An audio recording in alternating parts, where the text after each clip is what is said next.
Buonasera a tutti, grazie di essere qui con noi per il primo appuntamento del Public Program dedicato alla mostra di Chen Zhen Short Circuits. Inizio in italiano e poi passerò presto all'inglese perché la nostra keynote speaker e ospite oggi è Alexandra Munroe, Senior Curator of Asian Arts at the Solomon Guggenheim Museum and Director Curatorial Affairs al Guggenheim Abu Dhabi. E in conversazione con lei abbiamo Lucia Aspesi, assistente curatrice del lavorato a lungo sulla mostra, con Vicente Todolí, che purtroppo vive in Campania, ha questa fortuna e non è riuscito a connettersi, ma Lucia Aspesi ha lavorato a strettissimo contatto con Shumin, che qui ringraziamo, la vedova dell'artista.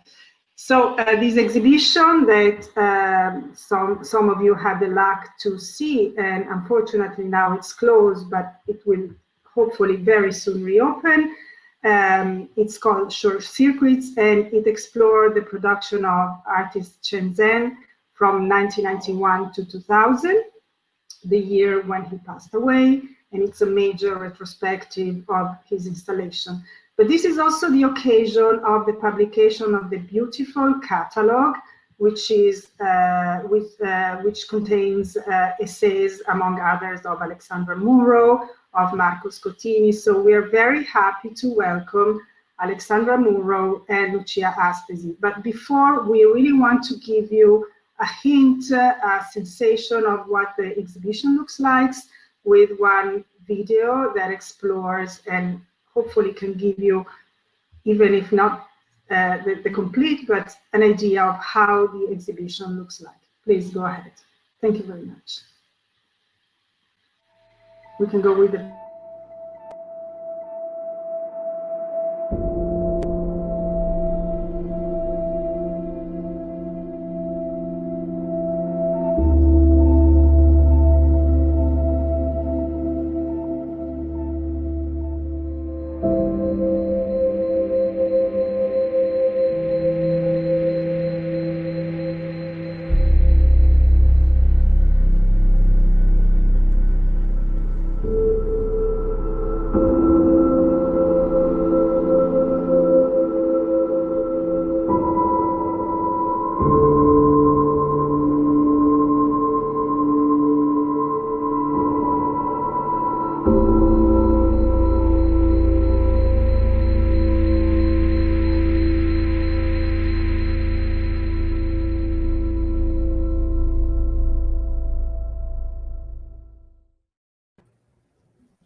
Hello everyone, and firstly thank you to Alexandra for joining us for a conversation today. It's a great pleasure to be with you, and it's definitely an incredible emotion to rewatch these images of the show. Thank you, Lucia. It's a great honor to be with you. Buonasera, grazie, and auguri. It's an amazing exhibition, and I'm very, very sorry that I have not been able to travel to Milan to see the incredible show at Pirelli HangarBicocca, but congratulations to you and to the family. And I'm so sorry Vicente cannot be with us, but I'm thrilled to work with you, and also grazie a Giovanna. Okay, let's then start.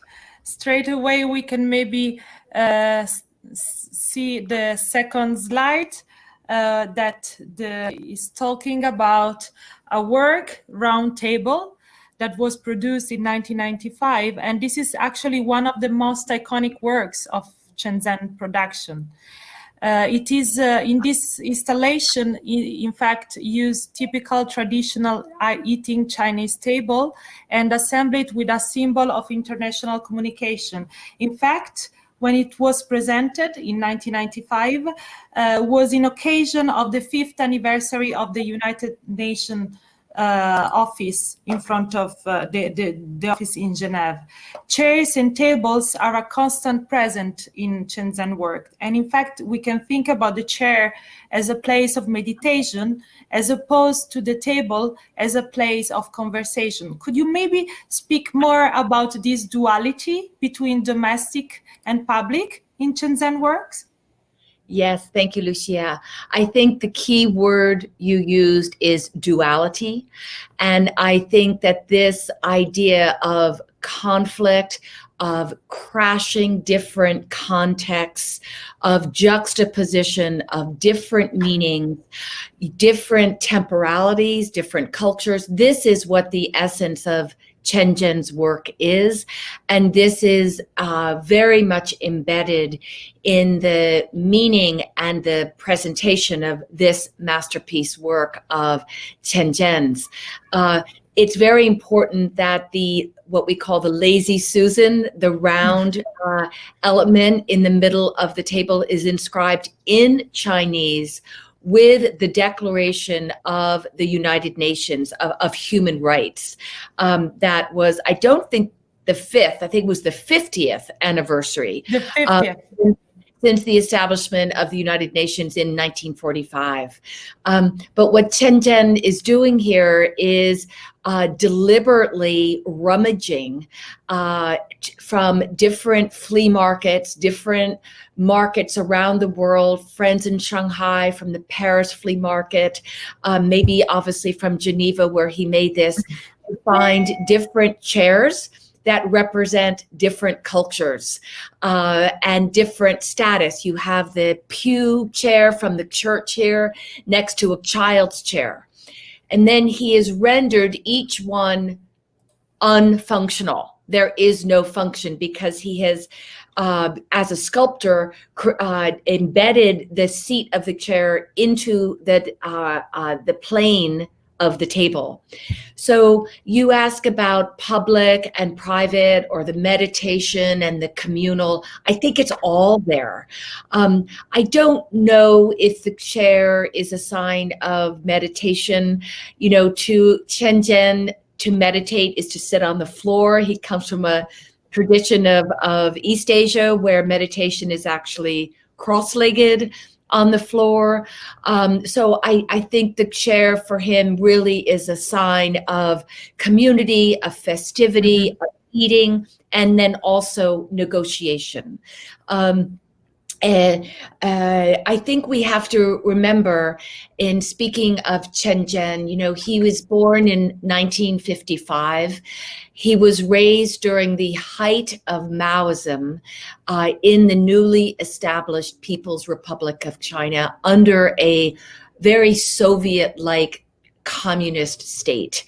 And his education was narrowly defined by that ideological system and, of course, cultural, political, and aesthetic system.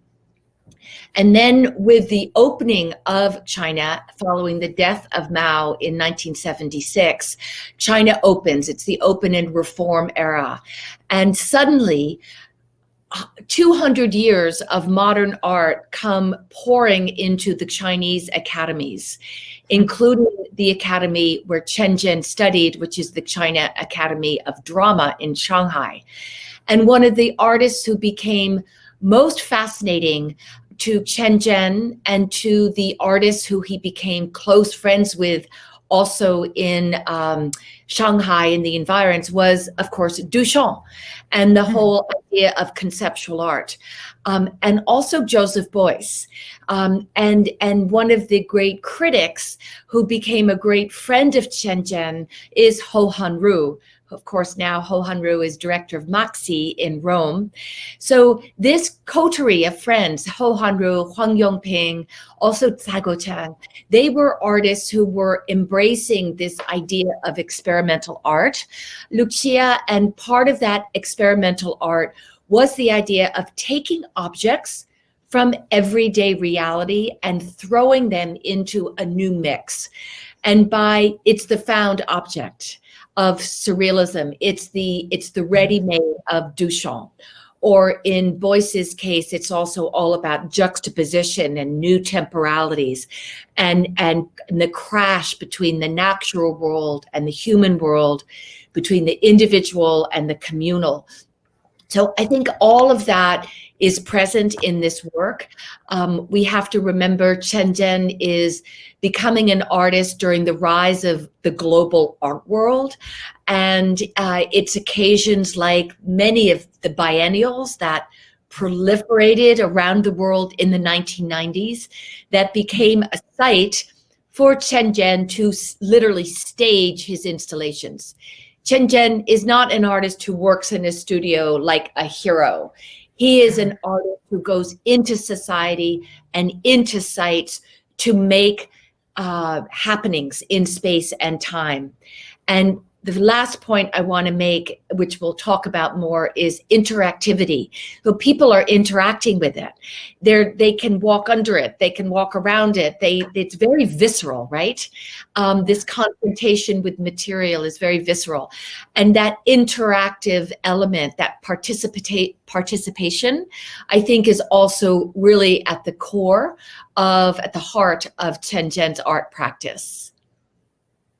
It's really true what you are saying. I remember during the installing moment of the shows when we were opening the crates, and the feeling of the material was really, really a strong emotion, I would say. And we can maybe, what you were just saying about the influx of Duchamp and the objects, the importance of the objects in Chen Zhen works, it's definitely driving us to Daily Incantation, one of the biggest installation we have in the show, and the use of chamber pots and urinals that are definitely featuring in the piece. These are typical private objects that are turned into a public realm in this installation. And there is also a precise reference to healing and to the concept of Chinese medicine and the body and the healing power of urine. Of course, we must remember that the parents of Chen Zhen were all doctors. So Chen Zhen refers to the idea of heart as a medicine. So what do you think about that? Okay, so wonderful question. So first of all, I want us to look at the structure of this installation. There are other works in your show that also have the same reference, which is this tiered structure that refers to the ancient Chinese ritual instrument called the bianzhong. That was a bronze bells of different sizes attached to a wooden truss, very much like this.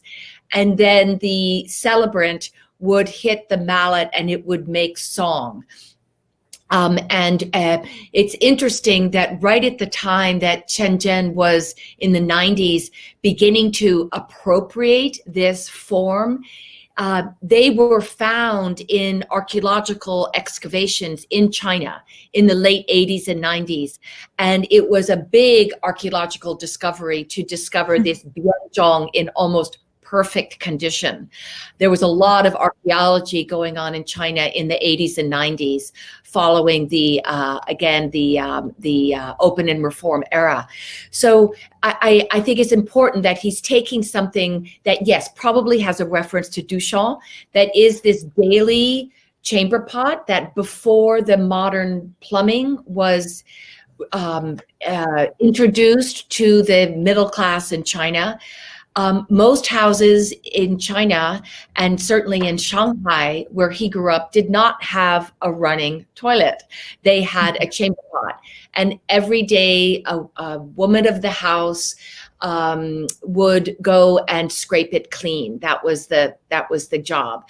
And Chen Zhen, as you know, talks about that. It was both the sound, it was also the smell, it was the activity of this daily, what he calls daily incantation. Every morning he heard that. And he talks that while he's walking on the streets of Shanghai, listening to the chamber pots being cleaned, he's also incanting the little red book of Mao, because he's a child of the Cultural Revolution.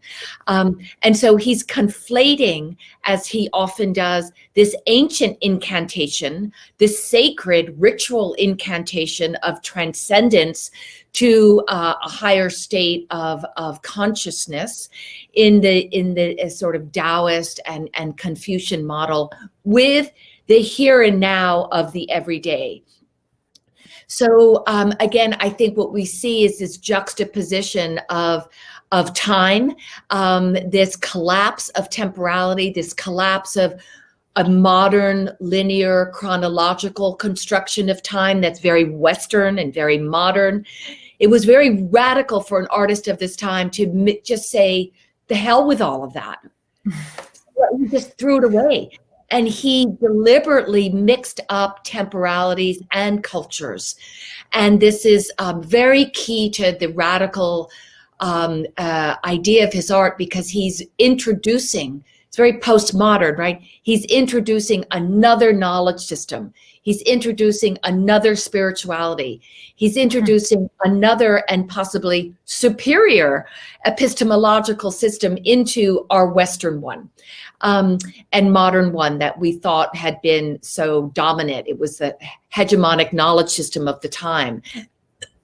And he is disrupting it and poking it and decentering it with these works. You ask about medicine. I honestly do not know of any reference in Chinese medicine to urine. I will be interested to learn from you if you know of that. I don't know of any incidents of that. I think they use herbs. There's a huge tradition of Chinese herbs, and his parents were indeed very advanced doctors in traditional Chinese medicine, which uses herbs and of course also acupuncture. And the acupuncture is very interesting because the meridian lines of the body that connect the different organs in the body, the idea is if those meridian lines are free and pure and the energy is running, if it's open, like the Tao in the universe, you will be healthy. And I think that's a very important element to understand. The idea of illness is if your meridian line is blocked. And so the acupuncture literally opens your meridian line. It's sort of like opens the dam of a healthy energy circuit. And this work is also very relevant to the daily incantations. Yeah. In the show Nightly Implication, the work that we are looking at now, it's displayed just in front of daily, and is actually kind of creating this what you were just saying, this kind of juxtaposition that we find in Chen Zhen that we wanted to remark in the exhibition part. We can maybe move to the other works in the show. I'm referring to My Diary in Shaker Village and Opening of Closet Sender, both works made in the middle of the 90s.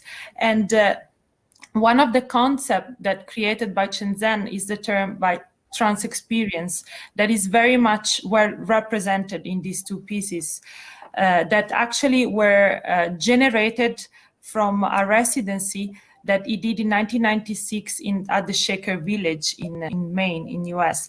Can you explore on this and tell us how this experience affected his future works? Maybe we can just move on the slide where we see the works. Here we are. Yeah, beautiful. Well, I have to say, this is one of my favorite works of Chen Zhen. I've never shown it, but I love it. And I love the way you have combined the two works he made as part of this residency.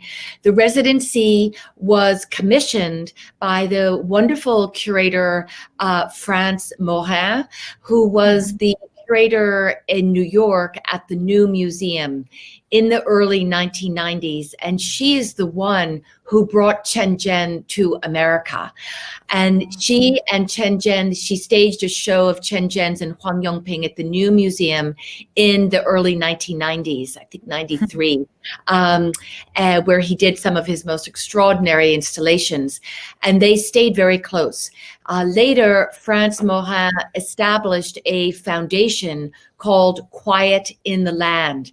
She was deeply, as a curator, interested in the relationship of spirituality and contemporary art, and worked with a number of artists, including Rikrit Tiravanija, Huang Yongping, Saigo Chang, I think later Shazia Sikander, many artists, non-Western artists primarily. I think Marina Abramovich was also one of them, who she would commission to go to places. In Laos, she had worked with a monastery, a Buddhist monastery, and in Maine, she worked with a Shaker village. And of course, Shaker is a very highly a spiritual practice, a Christian, Protestant, radical spiritual practice. They were also the first abolitionists in the United States before the Revolutionary War, anti-slavery. What's interesting is he goes and does their portraits of these people using the techniques he learned in China as a social realist, trained in Soviet style Chinese social realism. He's a beautiful draftsman, and then he paints these portraits of the residents, of the members of the Shaker faithful, and then writes a kind of diary in Chinese face to face with them. I just think this work is beautiful because, again, it's about a juxtaposition of culture. It's an exploration of spirituality embedded in their faces. And then in the middle, you have this beautiful installation where you actually have a Shaker chair, a Shaker rocking chair, hanging in the middle of this construction that is a meditation room. He does speak about this, and here the chair is a place of meditation and quietude and isolation, meditation and individuality. I think those are my points on that. He calls it the chair of nirvana. So, he was a deeply spiritual person. I want to emphasize, my belief is that, he grew up in communist China. The state religion of communist China is atheism. And even through the late 19th and 20th century, with wars, with the invasion of the Japanese, the living links to Buddhism had been completely, almost totally severed.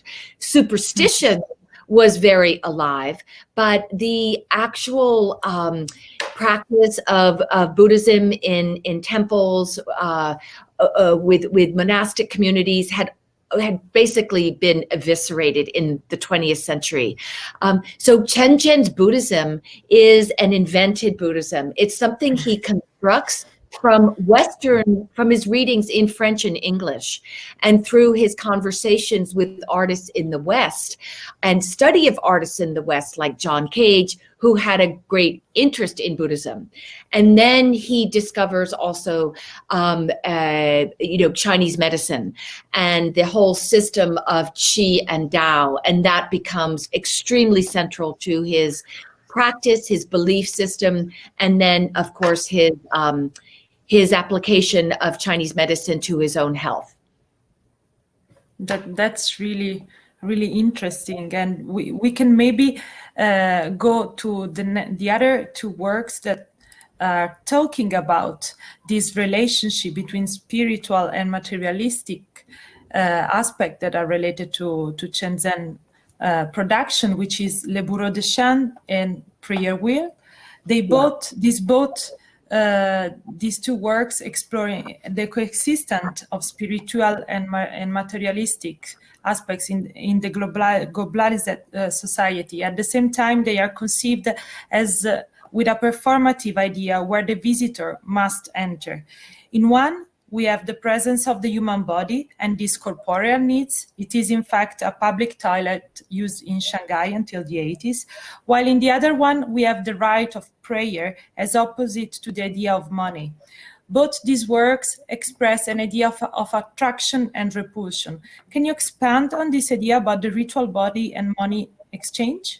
Yeah, again, it's a beautiful installation. Congratulations, just fantastic. I've seen the Bureau de Change in Shanghai at the Rockbund Museum, but I don't think I ever have seen the prayer wheel installed. So I believe these two works are among Chen Zhen's most critical works, most socially and politically and kind of culturally critical, explicitly. And again, I want to emphasize my idea of Chen Zhen is he's really the product of an era of globalization. You know, we can say now in 2020 with the pandemic and after the financial collapse of 2008, we have great skepticism around globalization now in this decade. But in the 1990s, when Chen Zhen was really coming of age as an international global artist in the platform of global contemporary art, many, many artists were critiquing the subject of globalization. They were critiquing the subject of neoliberal world order, and they were critiquing rampant capitalism. And the irony, of course, for Chen Zhen and for other Chinese artists is China remained a communist country. But while it had a communist government, it was sponsoring the largest capitalist development in the history of the human society and history of human economy. The rapid scale of the creation of wealth, of urbanization, transformation of the physical landscape in which he grew up with public toilets, turning into high rises that went up in 40 days. You know, it's unthinkable to us how fast China changed. And Chen Zhen was going in and out. So every time he came back, he was once again blown away by the rapid changes of China. He became a little nostalgic even. But these two works are criticizing the commodification of society. I mean, even though growing up in communist China was brutal and violent and ideologically so severe, I think Chen Zhen felt some purity in that. There was some purity in that. People actually believed in something. They were you know, millions of people were hurt by that belief, violently killed by that belief, but there was still a purity, right? And I think Chen Zhen is looking out at this new globalized world, this new culture of world trade, the production of massive junk. You know, China becomes the world's factory, plastic, obsolescence, TVs, electronics, and global trade and this, you know, mass consumerism becomes the new religion. So he is sort of calling for questioning, you know, where is our religion gone? Where's our belief gone? Where has, you know, even our ideology gone? Because our only ideology, our only belief, our only religion is now money. So I think both of these works are metaphorical. You know, metaphor is key to understanding Chen Zhen's what he calls mode of thinking. He's a conceptual artist, but his type of conceptual art, it's not cognitive and critical and cerebral like, you know, a Jenny Holzer. It is very visceral and exuberant and metaphorical. The work that we are just seeing right now, Fudao, is condensing exactly what you are just saying, and is bringing in another aspect which is very interesting in looking at today's practice of Chen Zhen, which is the research on material, on the natural aspect, which it's very, very, very interesting. This work, which stands as a landmark in Chen Zhen production, explore the relationship between nature and artifact, and between spirituality and consumerism. And thinking about this in connection with the moment in which he learned about his illness, and he decided to spend 3 months in Tibet. How did, in your idea, Buddhism changed his work and his relationship with the work? Yeah, I think it's a really profound question. Yes, he went to Tibet, and that's when he was also first beginning to seriously study Chinese medicine, and also Buddhism, in relationship to Taoism, because Chinese Buddhism and Zen, what they call Chan Buddhism, is practiced differently than it is in India or the Himalayan kingdoms, Central Asia, and then later Japan and Korea. I think the fundamental idea of Buddhism that touched Chen Zhen is the notion of the self as a construct, as a delusion, and that the meditation, the methods of prayer, the methods of meditation, the practice of meditation are designed to expand a state of consciousness. And in that expanded state of consciousness is the erosion of boundary between the body and the universe. And the sense of self, the sense of mind, becomes completely equivalent, substantively and structurally equivalent with cosmic energy. And that's where it also, the Buddha is very similar to the Tao as a kind of large pantheistic energy. I think it's very similar to the recent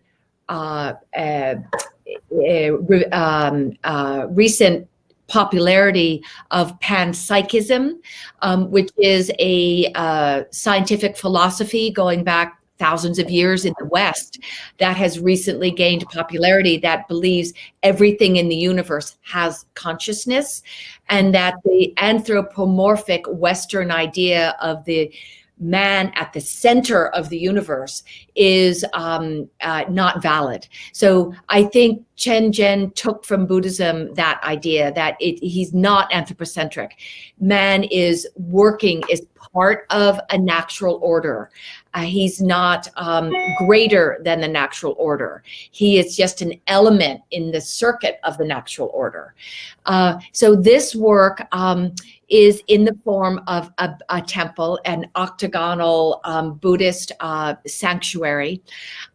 He made this work actually in Japan when he was in a residency in Fukuoka. He went around and found all this junk. Again, the junk of globalization, TVs, electronics, bicycle parts, toys, just crap, right? The crap of our everyday life. And he hangs it from this armature of the temple. And then the roof of the temple, as you know, you made this, is bamboo. It's natural. It was a big job for us. We had to go and find fresh bamboo and replace it every few weeks. So he's putting the living with the junkyard. These are objects that have, in our commodity world, that are obsolescent. They've been thrown out. They've been replaced by a new product. And then he hung these cheap Buddhist figurines, these sort of superstitious figurines of Buddha upside down.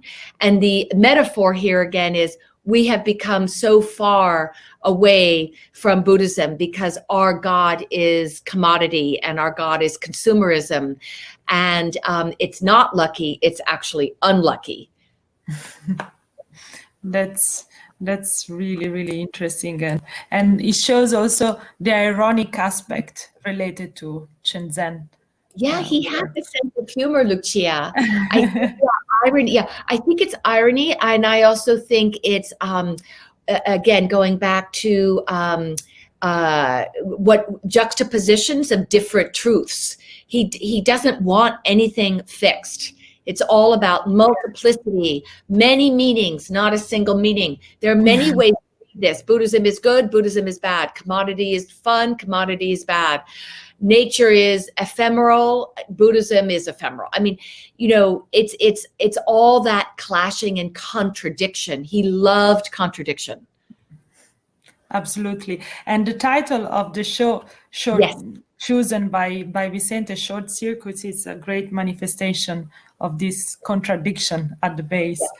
Yeah. Yeah. We can maybe move to another work that is unfortunately is not part of the show, but you know it very well. That is Precipitous Parturition. It's a piece that he made in 1999, and it was made in occasion of the exhibition Cities on the Move, a landmark exhibition, I would say, of that period.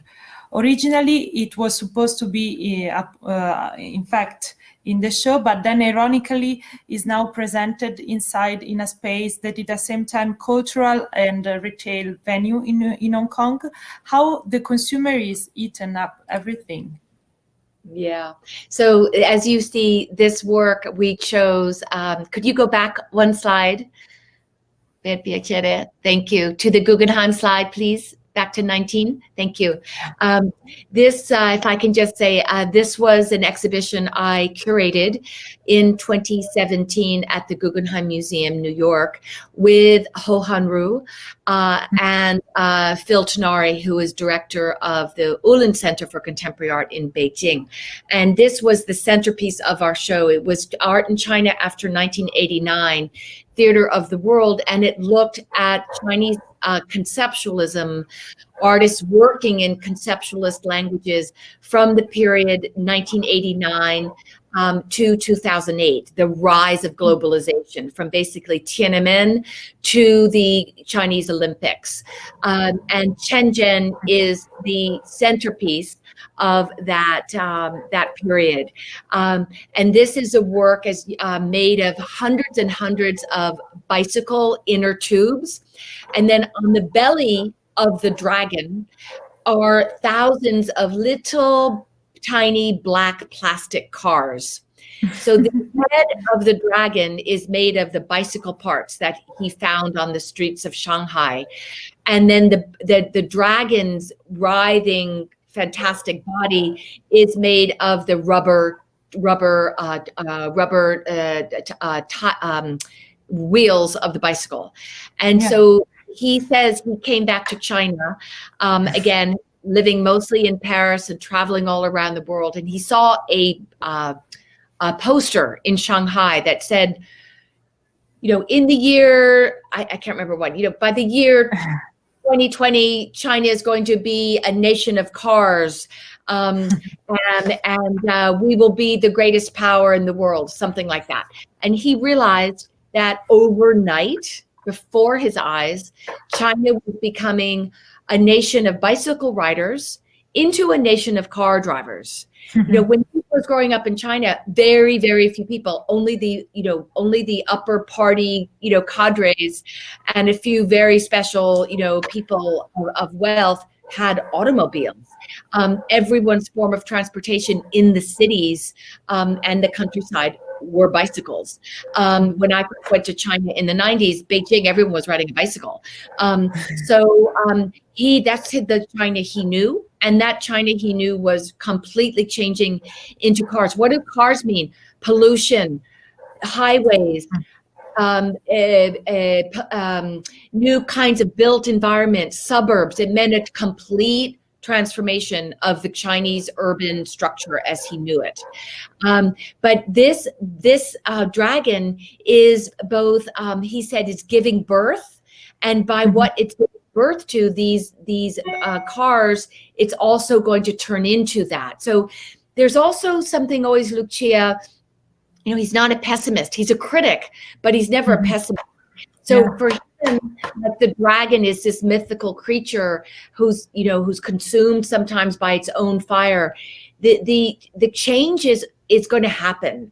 And I think the real essence of this work is, of course, it's a critique of globalization, but it's also, because it's in the form of a dragon, and because the dragon is being transformed by what it's giving birth to, which is these thousands of little black plastic cars, it's also a symbol of embracing change. And I think that's also a big part of, I think, the Buddhism in him and the Taoism in him is detachment. He felt he could be an agent for revolution as an artist, but he knew that time and change and social change was, on a cycle that was bigger than any one person. And he wasn't afraid of that change. He didn't resist that change. And I think that makes him very different from some Western counterparts who might also be very politically critical or very Marxist in their conceptualism. They want a certain fixed ideal of society. He didn't want a fixed ideal. He wanted us to understand the power of change. We can that's very interesting, because we move down from a more like a society scale, then we move back to the individual. That is again very important and very present in Chen Zhen. Sorry, I didn't talk about the mall. So now this work is in a mall, I think in Hong Kong, K11 Mall. Chen Zhen would probably love it. I do not. I think it does not show the work to advantage. I think I don't like the way it's shown, but I think Chen Zhen was non-judgmental enough that he would have found it very amusing. I agree. I totally agree with you. We can maybe go back to the show after this journey between New York and Hong Kong. And we are watching the very first piece that opened the exhibition path, which is actually a piece, a second version of another work, another installation that Chen Zhen did in 1998 in the occasion of a show that he had in Tel Aviv at the Museum of Contemporary Art in Tel Aviv, and is actually showing again the relationship between the object and the body of the individual. Again, like the visitor, it's confronted with these huge elements, and both the first work in 1998 and this piece are very performative works. They both needs to be activated. The first one is activated directly with action of the public. In this case, it requires a performance by dancers and musicians, and is of course bringing us again to what you were just mentioning at the very beginning, to is academic training in scenography and theater. So how do you think that these studies influenced the piece? Yeah, Lucia, I think it's a very important question. I think it influenced him a lot. Also, he was at school with, he was actually the teacher of Saigo Chang, who is also very performative and spectacular artist working in these huge installation format. So I think it's a really legitimate question. And I think the idea of scenography, of props, of art as a theatrical spectacle that involves the public was very central. So again, it's not the ideal of the modernist artist alone in his studio making a static work of art for contemplation. It's the idea of art for the people, of the people, by the people. And I think the fact that this is being performed physically, but also the sound of the work, a lot of these works we're looking at have a sound element to them.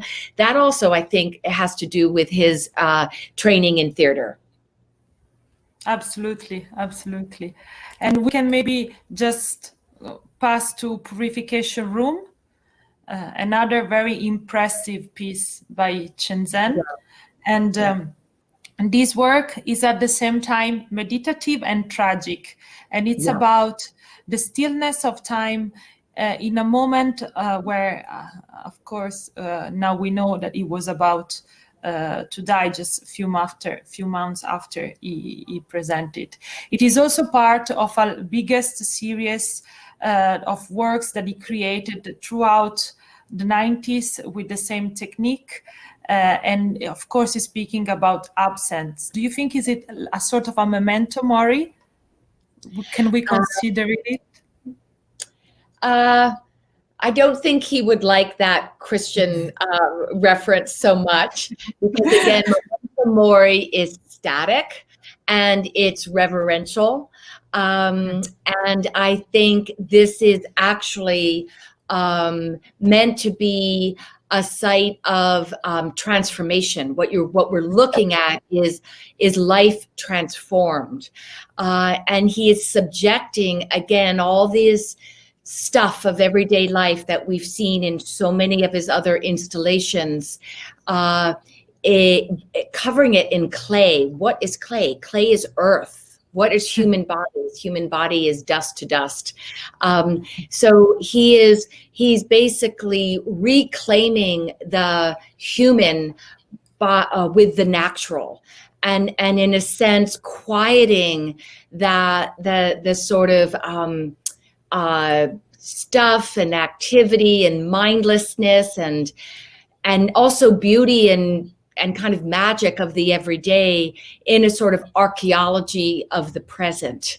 I think it can be tragic. I don't know about tragic,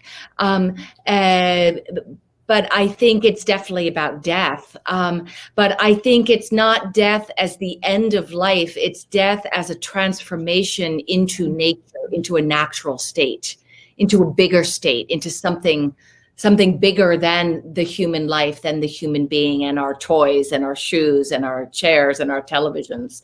This is a great work. I love this work. This is,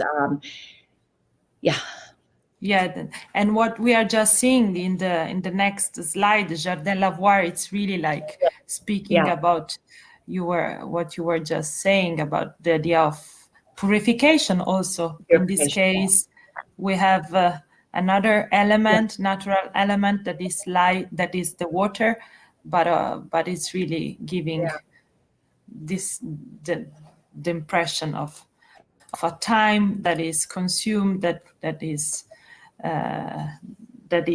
our present as well. That it's not so detached from our present. In fact, all the objects that we see in the beds are all recognizable and related to our domestic or to our quotidianity somehow.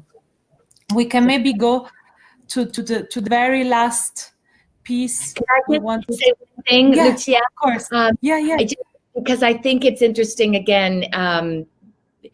The concept of purification, again, in the Christian world, purification is like purification of sin, right?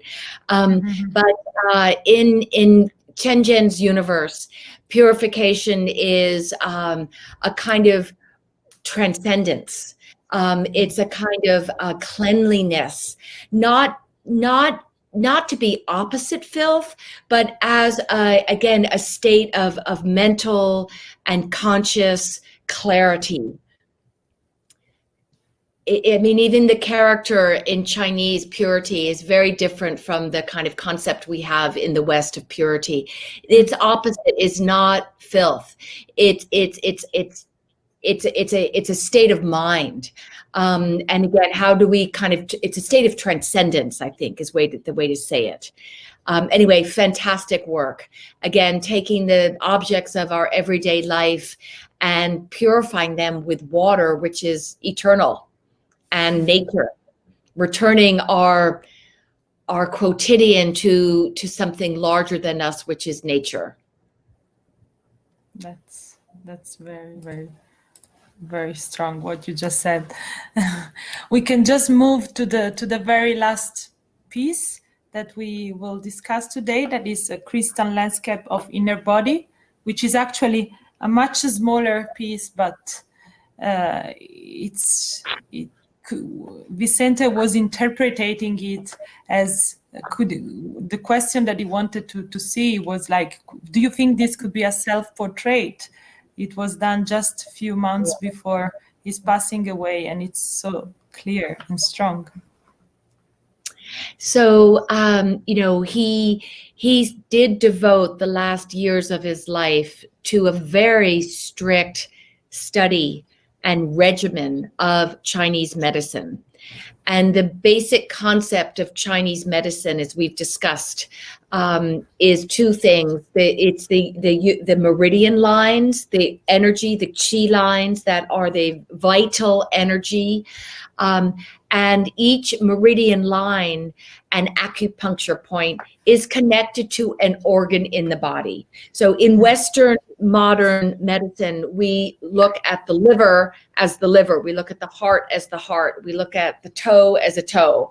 But in Chinese medicine, the body is absolutely interconnected, as is the Taoist cosmos. So the qi and Tao that govern the body, the organs and the meridian lines and our vitality also govern the planetary motions and the planetary movement. And what's important to understand is this one table is part of an installation of 12 tables, and each table is a reference to one cycle of the Chinese zodiac, which is in this case it's the serpent. So there are 12, right? The serpent, dragon, cock, mouse, all of pig, all of that. And so he is relating again the organs of the body to the much larger cycle of the cosmic nature and the sort of conditions that govern the natural conditions that govern the cosmos, all wrapped up into Chinese myth and medicine. So I think by this time, he knew a lot about the human body. I mean, many works that were referencing the organs. His organs were dying. It's on a table that looks like an operating table.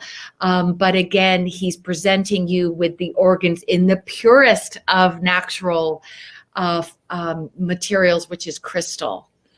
So this work, I want to cry when I see this work. It looks like a beautifully installed. We also have work in the collection of Guggenheim Abu Dhabi, I'm very happy to say. So someday we must bring them all together. And I really hope that you will be able to visit the show sometime soon when it will be possible. Yeah. In the meantime, I would like to thank you very much. It has been a pleasure to talk with you tonight. And I wish to everyone a wonderful evening. Thank you. Thank you very much. Thank you, Lucia. Thank you. Ciao. Bye-bye. Bye-bye.